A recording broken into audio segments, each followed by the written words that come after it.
Graça e paz, meus queridos. Estamos aqui mais uma vez para a continuação do nosso estudo sobre o livro de Ageu. Hoje nós vamos trabalhar o livro propriamente dito, o primeiro parágrafo, que é o capítulo 1, Ageu 1, do versículo 1 até o versículo 15. O nosso tema nessa oportunidade é falar sobre o desafio da construção. Quando nós estudamos história, e estudamos no ensino médio, no ensino fundamental, não é difícil perceber o quanto que a matéria de história não é das mais queridas das pessoas. Eu sou professor de História da Igreja Presbiteriana do Brasil, do seminário daqui da nossa cidade, em Goiânia, e nós percebemos que o rendimento dos alunos na área de História da Igreja em todos os seminários da IPB, não é só o caso aqui de Goiânia, sempre é dos menores.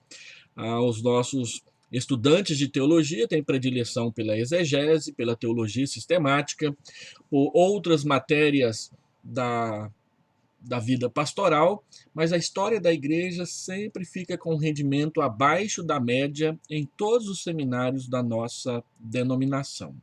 E isso não é só uma característica dos alunos de teologia. Essa é uma característica do nosso povo. Muitos falam abertamente do seu desprazer e do seu descontentamento quando o assunto é estudar história. Então, muitos de nós não gostamos de estudar a história na escola, porque para nós a história é apenas um monte de nomes e datas, e nomes de pessoas e acontecimentos para sabermos, a fim de tirar notas boas e nada a mais do que isso. Poucos de nós percebemos o quanto a história é importante para nos ajudar a tomar decisões com respeito à nossa vida e o nosso futuro. Para nós, o passado não tem quase nada a ver com o presente e muito menos terá a ver com o futuro. Historiadores materialistas pós-modernos afirmam que não existe relação entre os acontecimentos e que vivemos numa completa confusão ou num caos que é conduzido pelo acaso. A história não tem rumo, nós não sabemos exatamente para onde vamos. Contudo, datas são importantes, eventos são importantes, acontecimentos do passado, eles explicam muito do que a gente crê, acredita e faz e por que fazemos no presente. E essas datas e esses acontecimentos são importantes porque sinalizam as derrotas do passado e também as vitórias do passado e quais as causas e estratégias que levaram a essas derrotas e a essas vitórias e também as suas consequências. Mas datas marcam também as vitórias do passado e as mesmas causas, estratégias e consequências dessas vitórias. As datas comemorativas, por exemplo, nos fazem lembrar com satisfação das coisas boas que aconteceram há tempos atrás e que nós não podemos esquecer. Só algumas datas que eu posso mencionar aqui, a título de exemplo, 22 de abril de 1500 marca a data do descobrimento do Brasil. 7 de setembro de 1822 é a data da independência do Brasil. 11 de setembro de 2001 marca a tragédia do ataque terrorista que derrubou o World Trade Center e mudou muita coisa nas relações internacionais, especialmente quem viaja de um país para o outro percebeu o quanto ficou mais burocrático e complicado muito da transferência de uma pessoa de um país para outro, a visita, o turismo, negócios e tudo mais. Tudo passou a ser bem mais vigiado do que era antes. Para nós, da Igreja Presbiteriana do Brasil, 12 de agosto de 1859 marca a data da chegada do seminário presbiteriano reverendo Ashbel Green Simonton ao porto do Rio de Janeiro para o início do trabalho presbiteriano na nossa nação há mais de 163 anos atrás. 28 de outubro de 1935 marca a fundação da primeira igreja presbiteriana aqui na nossa cidade. E para os irmãos da igreja de Vila Nova, 11 de junho de 1946 marca a data da fundação da Igreja Presbiteriana de Vila Nova. Há muitas razões para comemorarmos datas. O livro de Ageu foi escrito para produzir uma data comemorativa importante na vida do povo de Deus, a retomada da construção do templo de Zorobabel, que havia 15 anos estava parada por causa do medo da retaliação e da perseguição dos povos vizinhos. Zorobabel então retoma a construção, e isso acontece por causa da profecia de Ageu. A data então que eu quero fixar aqui é a data de 29 de agosto de 520 a.C. Nesse dia, Ageu faz a sua primeira profecia, desafiando o povo a retomar a obra da construção do Templo de Jerusalém. E a sua profecia é dirigida diretamente a Zorobabel, que é o governador da Judéia, e ao sacerdote Josué, filho de Josadaque, que é o sumo sacerdote naquele período. Mas o texto diz a Zorobabel, a Josué e a todo o povo de Judá, para retomarem a construção. Acontece que os alicerces haviam sido lançados assim que a primeira leva do povo de Israel havia retornado da Babilônia 15 anos antes, em 535 a.C. Mas a oposição dos samaritanos fez a obra parar por 15 anos, o povo abandonar a construção e passar a dedicar-se à construção das suas próprias casas, a tentar reformar a sua própria possessão. Todavia, quando a oposição terminou e o rei Dario subiu ao trono da Pérsia no início de 520, os judeus não voltaram a construir. E isso não agradou a Deus, que enviou o seu profeta Ageu e depois a Zacarias para desafiarem o povo a retomar a reconstrução da nação de Israel, e isso deveria começar pela reconstrução do templo, que marcava a presença de Deus no meio do seu povo. É nesse contexto, então, que Deus levantou o profeta Ageu, a fim de desafiar a liderança e também o povo a retomarem a construção. A sua mensagem pode ser resumida da seguinte expressão: é agora ou nunca, vamos construir. É isso que o texto de Ageu, capítulo 1, do versículo 1 a 15, mostra para nós. E eu quero então ler esse texto para que você possa acompanhar melhor. No segundo ano do rei Dario, no sexto mês, no primeiro dia do mês, veio a palavra do Senhor por intermédio do profeta Ageu a Zorobabel, filho de Salatiel, governador de Judá, e a Josué, filho de Josadaque, o sumo sacerdote, dizendo: assim fala o Senhor dos exércitos.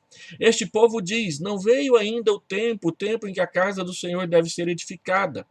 Veio, pois, a palavra do Senhor por intermédio do profeta Ageu, dizendo: acaso é tempo de habitardes vós em casas apaineladas, enquanto essa casa permanece em ruínas?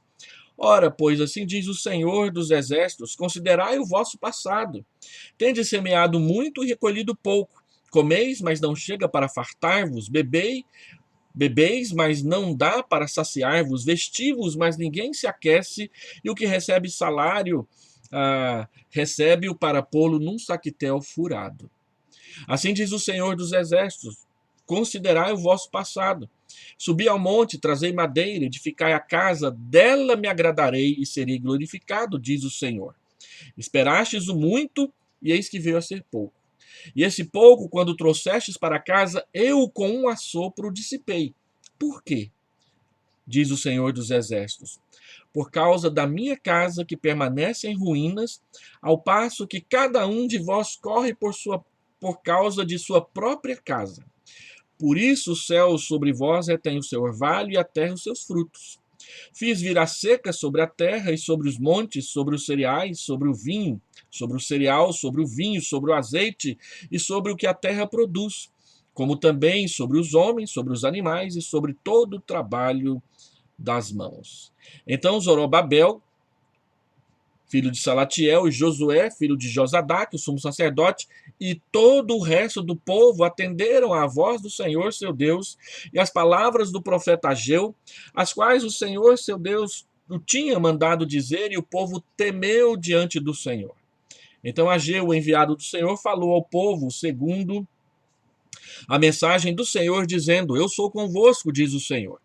O Senhor despertou o espírito de Zorobabel, filho de Salatiel, governador de Judá, e o espírito de Josué, filho de Josadaque, o sumo sacerdote, e o espírito do resto do povo, do resto de todo o povo.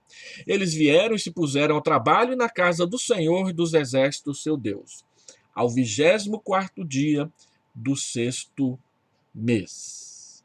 Essa é então a leitura do capítulo 1 do profeta Ageu.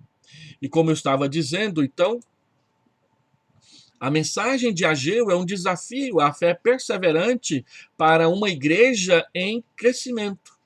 Não se constrói apenas templos de tijolos e aço, mas edifica-se o povo de Deus, a verdadeira casa na qual Deus habita.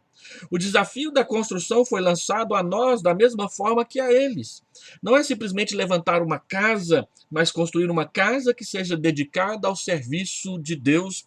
Eu estou falando não somente da casa de pedra, mas principalmente e em primeiro lugar da casa que somos nós, a nossa vida como corpo de Cristo, como igreja de Deus. Ao participarmos da construção da casa de Deus, nós devemos investir nisso a nossa consagração, a nossa gratidão, o nosso culto, a nossa alegria. Por isso, nós precisamos observar esses princípios que Ageu coloca para nós aqui. Como eu havia dito, então, essa é uma maquete do templo de Zorobabel, e Deus estava desafiando o seu povo a retomar a construção, porque havia 15 anos a obra estava parada. Quando nós olhamos para o texto de Esdras, capítulo 3, versículo 2, versículo 8, versículo 12, capítulo 4, versículo 4 e versículo 21, nós vemos que quando Zorobabel chega com a primeira leva do povo, e nós vimos na semana passada que eram mais de 42 mil pessoas, cerca de 45 mil pessoas ao todo, imediatamente, com ânimo, eles lançaram os alicerces do templo e edificaram primeiro o altar e foi consagrado a Deus. Mas quando os samaritanos se ofereceram para ajudar, e Israel disse que aquela era uma obra exclusiva do povo de Deus, então os samaritanos fizeram oposição, enviaram cartas ao rei da Pérsia, e a obra foi impedida de continuar, e assim ficou por 15 anos. Aquele primeiro ânimo inicial de começar certo foi receber um banho de água fria, e a obra ficou parada. No entanto, aqueles que vieram continuaram trabalhando com muita pobreza, com muita dificuldade, para edificar a sua própria casa. E é por isso que Deus levanta Ageu para desafiá-los a mudar a sua postura. Quando Dario subiu ao trono, a construção continuou parada. Embora as medidas e aí então Deus levanta o profeta Ageu e o profeta Zacarias, eles retomam a obra, há oposição, cartas são enviadas a Dario para que a obra não continue, mas também Israel se defende e há uma pesquisa feita, e então Dario determina que a casa seja reconstruída, e Zorobabel cobra ânimo e começa a construir. Quando você vê as medidas da nova casa que deveria ser construída, as medidas que são dadas em Esdras capítulo 6, versículo 3, 14 até o verso 22, dão assim uma visão de que o templo seria muito maior que o templo que Salomão havia edificado.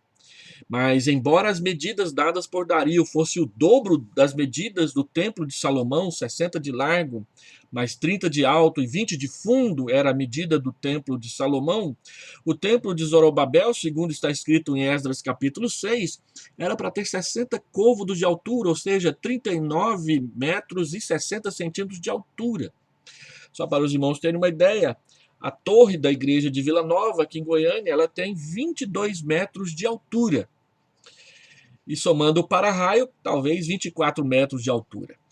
Mas só o templo que Zorobabel deveria construir deveria ter quase 40 metros de altura.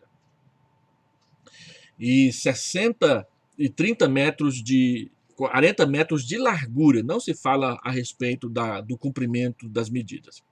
Todavia, quando você lê Ageu, capítulo 2, versículo 3, e Zacarias, capítulo 4, versículo 10, você percebe que o que foi de fato construído era bem menor do que as medidas que Dario havia mencionado, e menor, inclusive, que as medidas do templo de Salomão, porque aqueles idosos que vieram do cativeiro, olhando para essa nova construção, começaram a chorar porque era muito inferior à glória do templo de Salomão. Quem foi levado cativo com 20 anos de idade, por exemplo, e sobreviveu ao cativeiro e resolveu voltar, voltou com 90 anos de idade.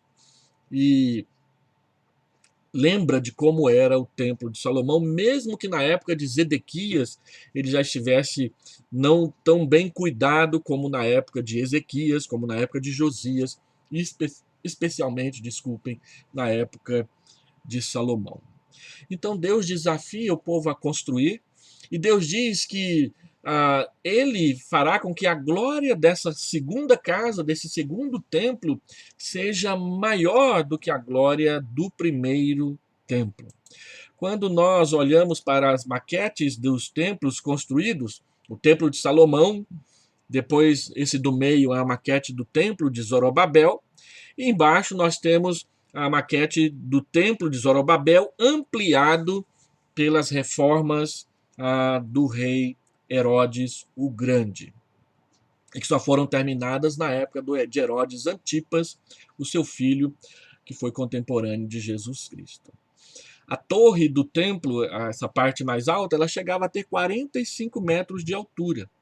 Mas era um templo pequeno, não era muito comprido, era somente o suficiente para a apresentação do sacrifício mesmo, que era realizado lá dentro. O santo lugar, o santo dos santos. No santo dos santos não tinha arca da aliança, apenas uma mesa de pedra vazia, porque não tinha arca da aliança, não tinha maná, não tinha vara de Arão, não tinha nada disso e nem as tábuas da lei de Moisés, o que provavelmente havia desaparecido com a invasão de Nabucodonosor. A figura que eu vou mostrar a seguir, ela vem de uma maquete de Jerusalém na época de Jesus Cristo, com todos os embelezamentos do templo que Herodes programou. Então aqui nós temos o pórtico de Salomão, onde Jesus dava as suas palestras, na maioria dos casos, os átrios e os pórticos ao redor do templo. Aqui do lado a fortaleza Antônia, onde a guarnição romana vigiava toda a movimentação do templo. Foi dessa fortaleza que vieram soldados que libertaram Paulo de ser morto ali, conforme a narrativa de Atos. E esse templo é o mesmo que os discípulos disseram para Jesus: olha como ele é bonito, e Jesus disse: não vai ficar pedra sobre pedra. Essa é uma maquete que quem vai em Jerusalém pode visitá-la mediante o pagamento lá de uma entrada, e a Igreja Universal fez uma semelhante aqui em São Paulo, e onde você não pode tirar fotos, mas você paga lá um valor e pode visitar essa maquete para conhecer como era Jerusalém no ano 66 depois de Cristo, 30 e poucos anos depois da morte e da ressurreição do nosso Salvador. Mas não é desse templo que Ageu está falando. Por que esse templo, feito por Zorobabel e depois embelezado e ampliado por Herodes, vai ter uma glória maior que a glória do templo de Salomão? Porque Jesus vai entrar nesse templo.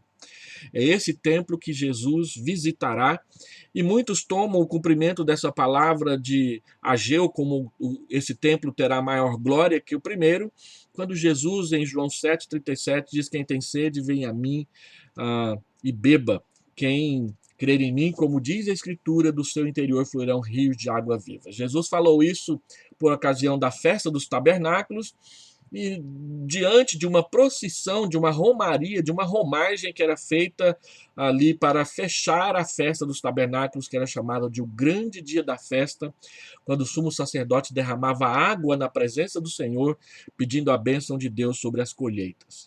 Então, diante desse ato do sumo sacerdote, Jesus diz: quem tem sede, vem a mim e beba. E é isso que a Bíblia quer dizer, que a glória desse templo será maior que a do anterior. Então, a minha proposição agora é falar sobre esse desafio da construção. E isso tentando aplicar para nós. A nossa igreja, particularmente, está se preparando para fazer uma reforma na cozinha. E o nosso desejo com esse estudo de Ageu é incentivar, sim, a igreja a participar dessa reforma, mas não só pensando no bem-estar e no conforto que uma cozinha nova pode trazer para a igreja, mas principalmente no serviço que nós podemos oferecer a Deus, à sua casa, ao seu povo, usando esse material. E não é simplesmente construir algo de pedra, piso e torneiras novas, mas é apresentar a nossa consagração, a nossa gratidão, o nosso respeito para com o culto e a nossa alegria em servir a Deus.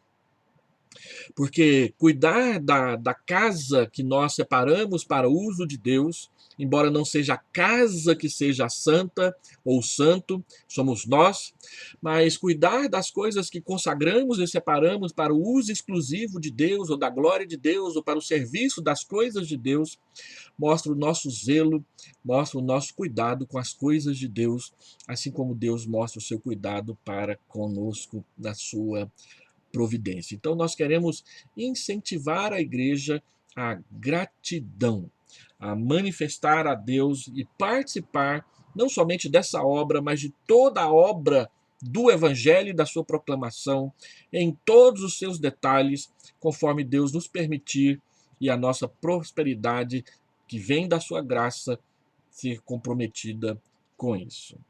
Então, Ageu lança o desafio e ele chama o povo a receber esse desafio de três formas. Primeiro, ele então chama o povo a enxergar o tempo do Senhor. As pessoas olhavam para aquelas ruínas, aquele alicerce que não saiu do lugar, 15 anos abandonado ali, certamente cheio de mato e sem nenhuma obra sendo feita há 15 anos. Quando eu estava pastoreando uma igreja aqui em Goiânia, nós ficamos 1 ano e meio sem mexer numa obra e o mato tomou conta de tudo. Nós tivemos que ir lá e manter limpo para não estragar o que já tinha sido construído. Agora imagina 15 anos sem qualquer tipo de manutenção, deixado lá esperando o tempo. Então, eles queriam deixar a obra para depois, diz o versículo 2. Não chegou o tempo de construir. O reino havia mudado, um reino anterior que era contrário, agora um reino favorável, e eles não tomaram pé da situação. Os judeus diziam uns para os outros: ainda não chegou o momento de voltar a edificar. Ter um lugar para cultuar a Deus deixou de ter a importância maior. O cuidado com as coisas de Deus revela o nosso cuidado com o próprio Deus. Muitas vezes, quando alegamos estar esperando oportunidades maiores e melhores, elas passam e nós as perdemos. E isso é até uma desculpa para não fazer nada, para fazer a manutenção da inoperância e deixar as coisas como estão, porque mexer com elas pode dar muito trabalho, cansaço e até mesmo criar situações difíceis de administrar com outras pessoas. Deus, ele nos desafia a não desperdiçar as oportunidades que ele nos oferece, e quando a igreja está experimentando o crescimento, mas nós precisamos nos entregar inteiramente a Deus e à sua direção para que essas oportunidades se transformem em realidade. O tempo de Deus nem sempre é o nosso tempo, mas acertar com o tempo de Deus é acertar com a bênção sem medida que a sua graça nos oferece.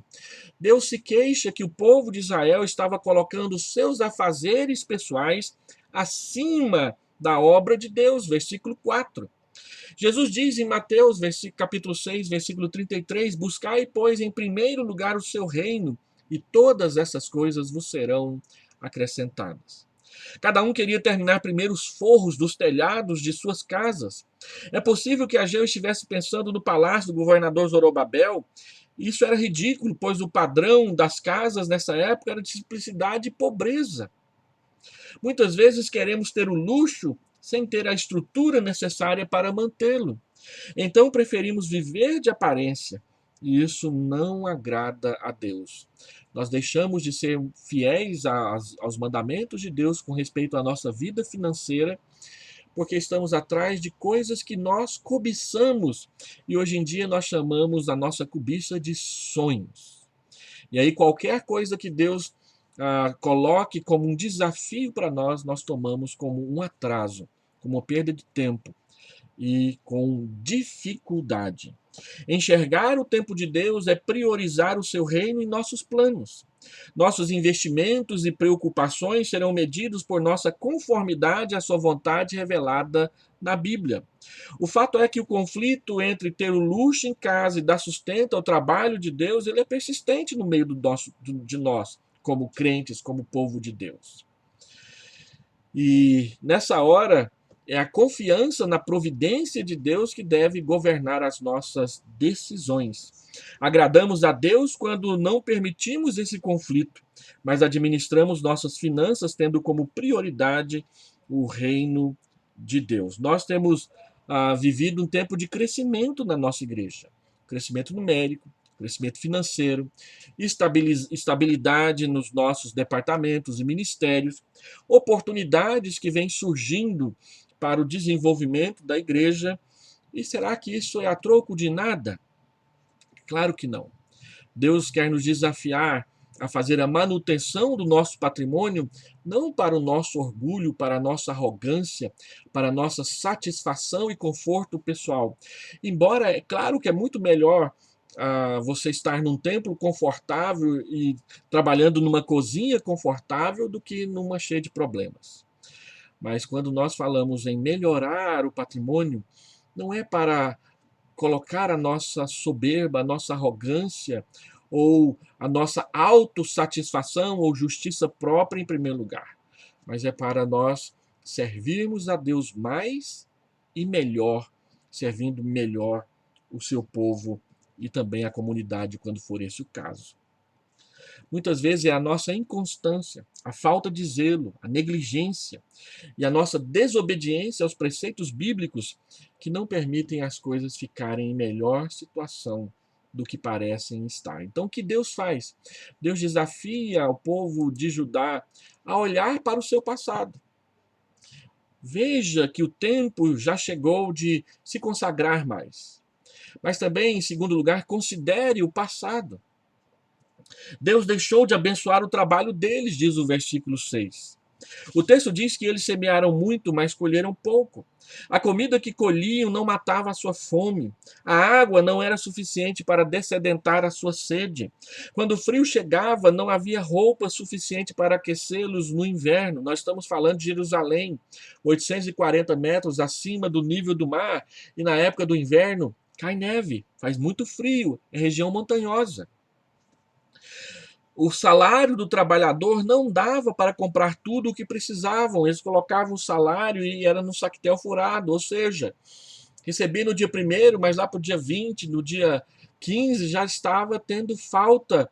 O salário não era suficiente porque Deus não abençoava aqueles que colocavam as suas coisas adiante das coisas de Deus. Ageu lhes diz que eles estavam passando necessidades porque não colocaram as coisas de Deus, o reino de Deus, em primeiro lugar. Então Deus desafia o povo a considerar o seu passado. Considerar significa perguntar, buscar pelos motivos. À primeira vista, poderíamos pensar que Deus não os abençoava porque tinham quebrado o princípio de quem dá mais recebe mais. A teologia da prosperidade afirma que o princípio que rege os nossos relacionamentos com Deus são legais, ou seja, se eu obedeço, ele abençoa. E tem que abençoar, se eu desobedeço, ele não abençoa. Pelo contrário, amaldiçoa. Só que as bênçãos de Deus para a teologia da prosperidade são resumidas apenas a conquistas materiais. Bênção para eles é o mesmo que prosperidade financeira, casas, apartamentos, salários mais elevados. Enquanto que a palavra de Deus define bênção de uma maneira diferente. Pode sim incluir essas coisas, mas não colocá-las como exclusividade e que você vai enxergar as bênçãos de Deus só se você prosperar financeiramente. Tem pessoas que passam muitas dificuldades e são prósperas. Tem pessoas que não têm uma saúde boa e nem por isso são infelizes. Ao passo que tem gente que tem a saúde muito boa e é infeliz, porque vive pela cobiça e não pela gratidão. O povo não havia retomado a construção exatamente porque tinha colocado seus interesses nessas coisas e então abandonaram a Deus, ficaram com medo da oposição e viram nisso uma desculpa mais que suficiente para investir no seu crescimento pessoal, no adquirir bens e fazer o seu próprio patrimônio crescer, enquanto que a obra de Deus ficava abandonada. Aqueles que amam as bênçãos materiais não suportam com facilidade as tribulações e as perseguições. E logo abraçam projetos financeiros particulares, reduzindo as bênçãos de Deus a isso, contribuindo com a permanência do status quo da sociedade. Ageu repreende e adverte o povo ao conclamá-lo a considerar o passado e perguntar por que estavam acontecendo essas coisas. Devemos refletir, pensar e avaliar as nossas vidas, perguntando se a razão das nossas dificuldades não está em nós mesmos, para então testar as razões da falta da bênção de Deus na nossa família. Apocalipse capítulo 2 diz que devemos nos lembrar de onde caímos, arrependermos-nos e voltar à prática das primeiras obras, as obras de obediência. Ora, a primeira obra a ser nutrida no nosso coração é o amor. As primeiras obras eram obras nutridas pelo amor, pelo relacionamento com Deus, não meramente por obrigações legais e exigências de bênção da parte daqueles que investiram financeiramente na obra. O problema não era a falta de prosperidade, mas a falta de mordomia fiel da parte do povo de Deus. Refletir sobre o passado, à luz da Bíblia, deve ser uma prática comum e necessária entre nós, a fim de captarmos a vontade de Deus e aplicá-la a cada situação das nossas vidas. Quantas pessoas têm salário, têm uma vida estável, familiar e financeira, mas não contribuem com quase nada ou não contribuem com nada na casa de Deus? E ainda se queixam das visitas que não recebem, do carinho ou qualquer outra coisa, porque sua visão está sempre preocupada com o financeiro. Se de repente alguém esquece de mencionar o nosso nome, imediatamente nós dizemos: mas o meu dinheiro você conhece. Vocês me medem pelo dinheiro. E não é bem assim. Muitas vezes somos nós que medimos o outro pelo dinheiro que nós investimos. E achamos que porque investimos merecemos um deferimento maior no tratamento que devemos receber. Não é nem uma coisa e nem outra. Nós não podemos bajular as pessoas por causa de seu status financeiro. Também não podemos ignorar as pessoas porque elas não têm um status financeiro aceitáveis. Nós devemos ser como Deus e tratar com justiça as pessoas. Em terceiro lugar, então, Ageu desafia o povo a fazer uma avaliação realista do presente e decidir em favor da obra de Deus. As esperanças deles estavam frustradas. O muito veio a ser pouco, e o pouco Deus assoprou. Observe aí no texto que, quando diz que eles esperavam muito e receberam pouco, e o pouco que receberam, Deus assoprou.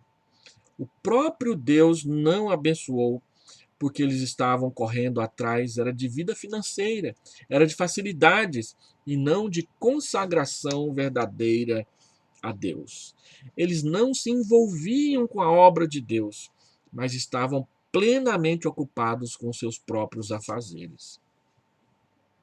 E isso tem a ver com aquilo que nós chamamos na vida eclesiástica de mordomia. Todos os bens que nós temos, os salários que nós recebemos, tudo é bênção e é dádiva de Deus para as nossas vidas, que nos deu saúde, que nos deu inteligência, que nos deu condição de alcançarmos a posição, o emprego, o trabalho que nós estamos. E muitas vezes nós não agradecemos e nem contribuímos graciosamente para Deus no que diz respeito à gratidão pelas bênçãos recebidas. Então Deus diz que até o que temos nos será tirado. Precisamos entender que tudo pertence a Deus. Em 1 Crônicas, capítulo 29, Davi canta as bênçãos de Deus sobre o seu povo. Primeiro, ele afirma no versículo 11 de 1 Crônicas 29 que tudo pertence a Deus, por isso riquezas vêm da sua mão, versículo 12, tudo vem de Deus, versículo 14, versículo 16. E nos versos 17 e 18 ele diz: Bem sei, meu Deus, que tu provas os corações e que da sinceridade te agradas. Eu também, na sinceridade do meu coração, dei voluntariamente todas estas coisas. Acabo de ver com alegria que o teu povo, que se acha aqui, te faz ofertas voluntariamente. Verso 18. Senhor, Deus de nossos pais Abraão, Isaque e Israel, conserva para sempre no coração do teu povo essas disposições e pensamentos. Inclina-lhe o coração para contigo. E Davi está falando de finanças. Quando nós contribuímos, estamos testemunhando um coração inclinado para Deus. Quando não contribuímos e retemos, nós demonstramos que falta confiança no Deus que nós professamos crer. Às vezes dizemos que o nosso coração não. Às vezes nós dizemos ao nosso coração que não é justo devolvermos a Deus 10% daquilo tudo que, sendo dele, ele mesmo confiou às nossas mãos. Não ser dizimista implica em três coisas: falta de confiança em Deus e na sua graça, ingratidão para com as bênçãos que de Deus recebeu, e infidelidade, porque há instruções na Escritura a respeito dos dízimos, das ofertas e das contribuições. E nós dizemos crer nelas, mas muitas vezes não queremos praticar da forma que a palavra ensina. Quando você é fiel a Ele naquilo que você tem e confia nas suas promessas, sinceramente, Ele abençoará o seu salário, porque Ele prometeu isso na sua palavra em Malaquias, capítulo 3, versículo 10. Mas se por outro lado você confia só em você mesmo, então se frustrará e certamente jogará desonestamente a culpa em Deus por causa da falta de estabilidade na sua casa. O milagre da multiplicação dos pães em João 6 aconteceu num ambiente de muita pobreza. Jesus desafiou seus discípulos a providenciar alimento para aquelas pessoas. É claro que ele sabia que não conseguiriam, mas ele provava os seus corações para saber se pelo menos eles tentariam fazer isso. Eles encontraram somente 5 pães e 2 peixes. Mas o que é isso para uma multidão onde somente de homens eram 5.000? E as mulheres? E as crianças? Quantas eram? O que importa é se a igreja, o povo de Deus, confiará na graça do seu Senhor ou não. O reverendo Wilson de Souza Lopes, que foi pastor há muitos anos em Ribeirão Preto, em São Paulo, uma pessoa maravilhosa, eu tive o privilégio de ouvi-lo várias vezes pregando, hoje ele está com o Senhor na glória. Ele disse certa vez numa pregação falando sobre contribuição: tudo que entregamos a Deus, Ele abençoa, e o que Ele abençoa, multiplica. A questão é se eu estou entregando a Deus o que é devido, ou se eu estou entregando tudo a Deus, ou se eu estou entregando pouco a Deus, ou se eu não estou entregando nada a Deus. Deus não permitirá que as coisas que Ele nos dá sejam usadas para satisfazerem simplesmente a egoísmo e vaidades. Tiago, capítulo 4, versículo 3, aponta a razão porque a bênção de Deus não nos alcança. Não tem nada a ver com o princípio financeiro de Deus, de quem dá mais, recebe mais. Tem a ver com a resposta dada à sua graça.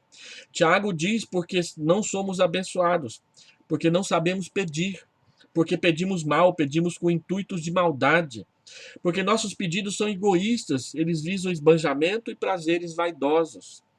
Então ele diz, é por isso que Deus não abençoa. Deus resiste ao soberbo, mas ele abençoa aos humildes. É por isso que não somos abençoados tantas vezes, porque fica claro que as bênçãos de Deus não são somente bênçãos materiais, que invariavelmente é o que pensamos quando nos referimos a elas. O não envolvimento com a causa de Deus era a razão da falta de prosperidade da nação.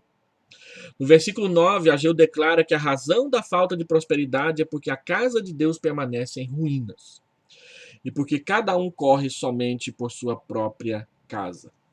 permanecer em ruínas no texto significa ficar como está, abandonada. Nenhum trabalho era feito lá, nenhuma realização, nenhum cuidado era tido para com aqueles alicerces que havia 15 anos ninguém mexia por ali com martelo, com material de construção. Quando a obra de Deus é entregue ao abandono, iniciou-se a apostasia do coração de Deus.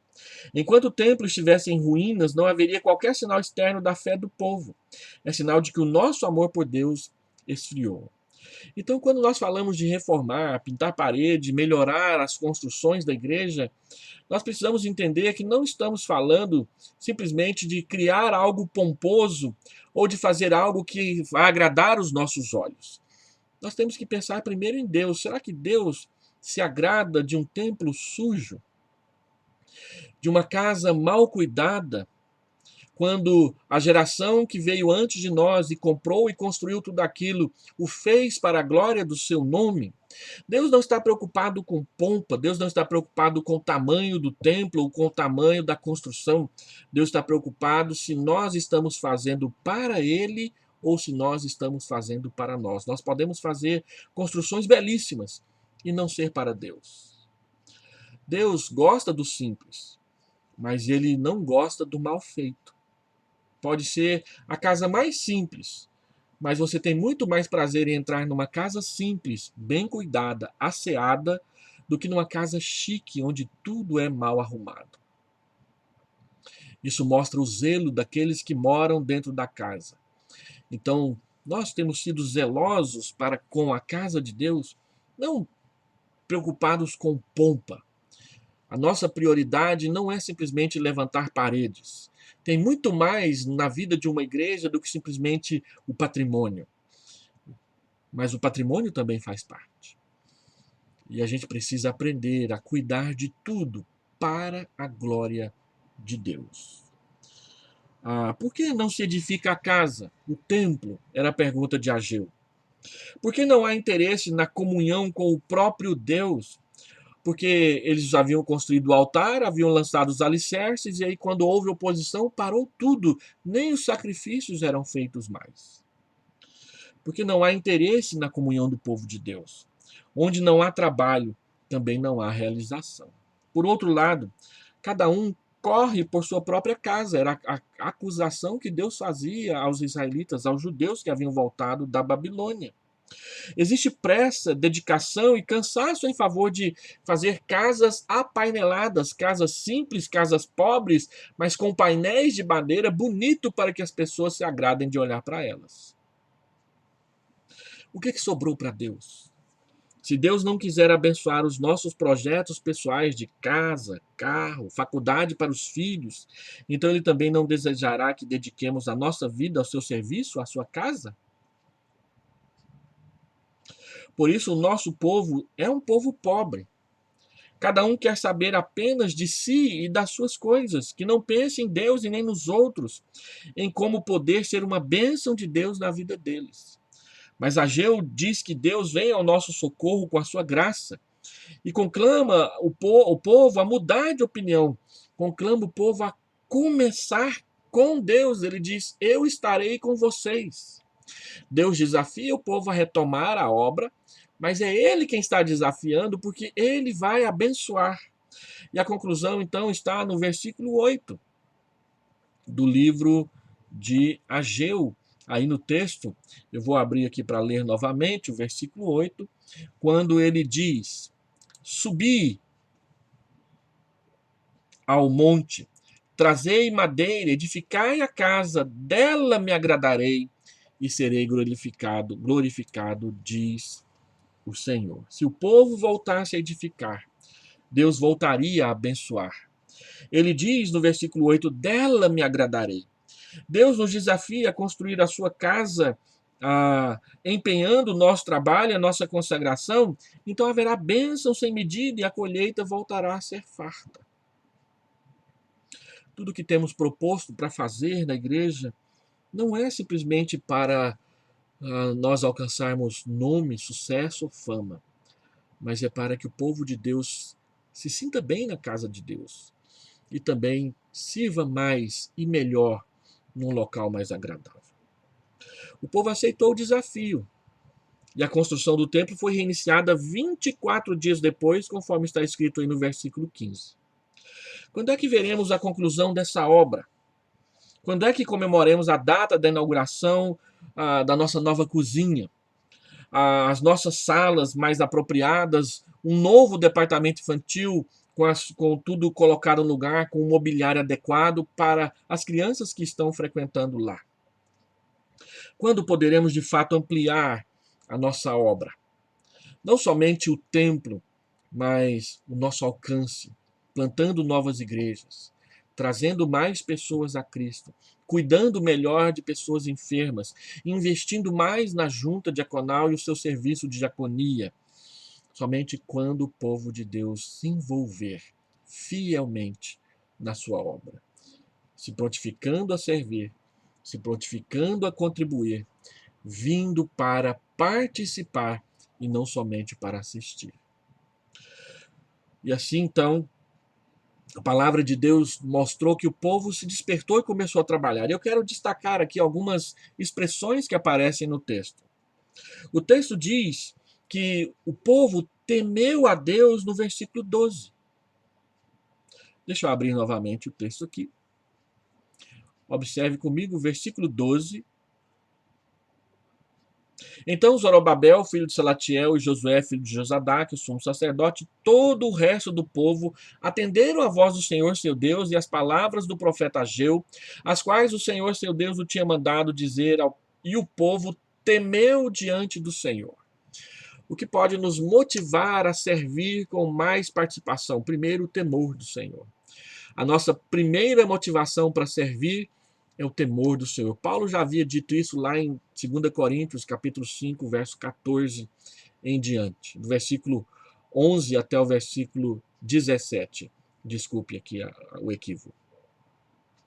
Mas também Deus promete estar com o povo participando. Olha verso 13. Então Ageu, o enviado do Senhor, falou ao povo, segundo a mensagem do Senhor, dizendo: Eu sou convosco, diz o Senhor. Eu sou convosco, do mesmo jeito que ele disse que era com Moisés, que seria com Josué, que foi com Gideão, que era com Jeremias, ele também é com o povo. Deus está com a gente. Ele está com a gente. Terceiro, o texto diz que houve um despertamento que vem de Deus, no versículo 14.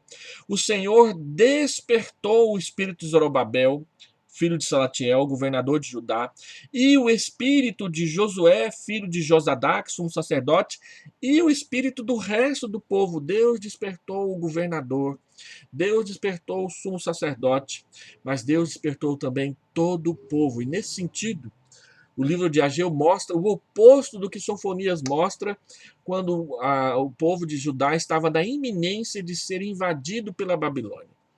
Sofonias diz que os governadores traíram a nação, que os juízes eram como lobos que roíam os ossos e não deixavam nada para o dia seguinte. A ganância deles era tal que eles não estavam preocupados com ninguém a não ser com o bolso deles. Mas Sofonias diz mais. Sofonias diz que os sacerdotes e os profetas eram pérfidos, eles eram traidores da palavra de Deus. E Sofonias diz que o povo havia abandonado o Senhor. Agora nós vemos o reverso. Deus desperta o governador, Deus desperta o sumo sacerdote, Deus desperta todo o povo para servi-lo. E ele mostraria esse serviço assumindo aquela construção. Deixa eu fazer então algumas aplicações desse estudo de Ageu para nós. Primeiro, qualquer construção é um desafio, mas o desafio maior é a construção do nosso espírito, do nosso caráter, da nossa vida com Deus. Nós podemos assumir o desafio de fazer investimentos no patrimônio agora ou deixar para depois. Mas será que nós teremos uma nova oportunidade de fazê-lo? Assim como é preciso esforço e empreendimento na construção das paredes de um templo, O mesmo é exigido na edificação do santuário sagrado de Deus que habita, onde Deus habita, que somos nós, a vida dos irmãos. Perseverar como membro da igreja não é apenas um privilégio, é um desafio pessoal de Deus para nós. Quantos estão faltando ao trabalho? A pandemia já está no fim, mas muitos ainda continuam presos dentro de casa. E quantos têm evitado vir à igreja com a desculpa de que vai pegar? E aí a gente ouve a notícia de que pegou em outro lugar. Não, meus irmãos. Voltemos. Vamos participar. Vamos aumentar o número dos que estão presentes. Vamos aumentar o número daqueles que contribuem para a obra crescer. Não a obra de pedra. A obra de pedra cresce como consequência de todo o resto, e não como o primeiro a se fazer na vida de uma igreja. Mas nem isso faremos se nossa vida não estiver edificada na presença do Senhor. Em segundo lugar, o desafio é construir para Deus e não para nós. Vamos reformar uma cozinha para o serviço de Deus, não simplesmente para nós. Queremos o melhor, queremos o adequado, mas também devemos pensar no simples e devemos pensar no serviço para a casa de Deus e para a causa de Deus acima de tudo. Fazer para Deus é fazer em obediência a Deus, seguindo os critérios de edificação da palavra de Deus, e não os sonhos e os projetos humanos. Discernir a vontade de Deus só é possível mediante consagração, e não existe consagração sem participação. E há momentos em que a consagração só é vista presencialmente. Não dá para ver consagração virtual. Somente presencialmente. É testemunho. É algo que se deve fazer para Deus, na presença de Deus, com os outros, ajudando e servindo os outros. Terceiro, o desafio é entregar todas as nossas necessidades nas mãos de Deus. A depositarmos as nossas esperanças na sua graça e no seu poder, atuante e presente para podermos trabalhar sem preocupação. Nada faltará para nós e para a obra se o nosso coração for inteiramente dedicado ao Senhor. E por fim, em quarto lugar, você poderia perguntar por que o pastor está falando de tudo isso? Eu já mencionei várias vezes durante essa palavra. Nós temos coisas a fazer na igreja. Tem a ver com reformas, tem a ver com compras, tem a ver com pagamentos, tem a ver com estrutura, tem a ver com projetos, tem a ver com ministérios, tem a ver com plantação de igreja, tem a ver com falar de Jesus para as pessoas.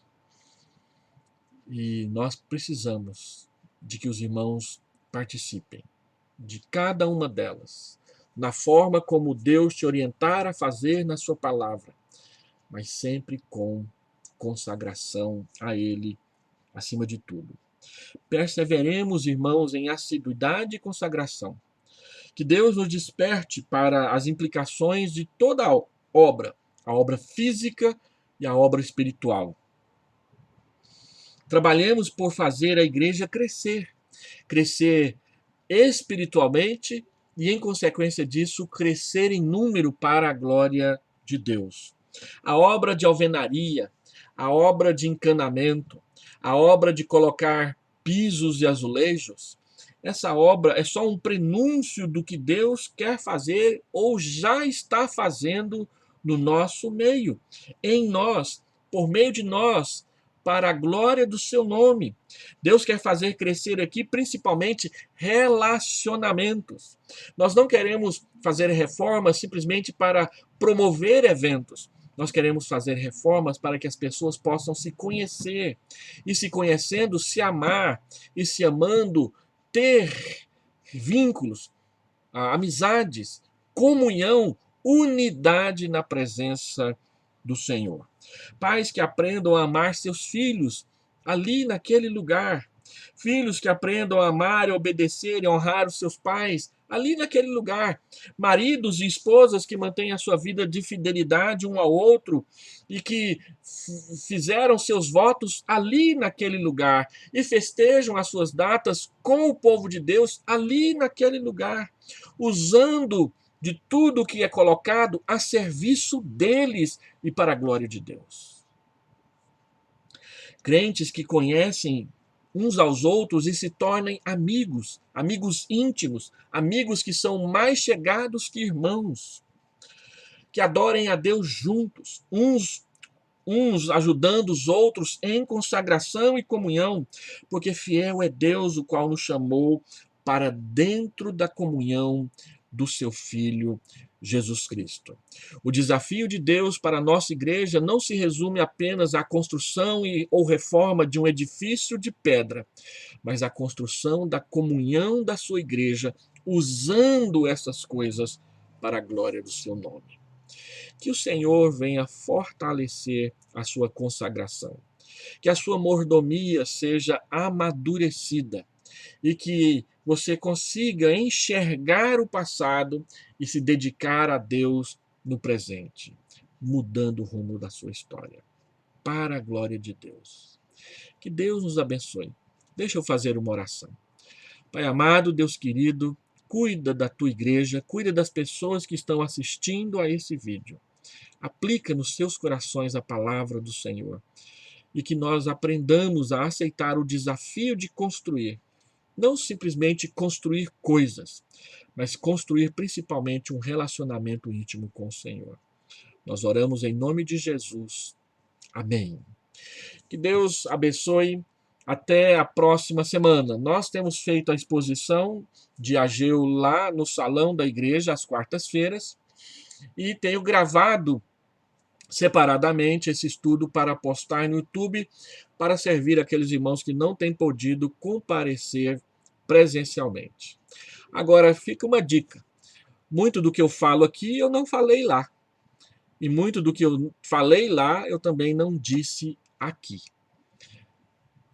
Vem visitar a igreja, você vai gostar. Deus te abençoe. Até mais.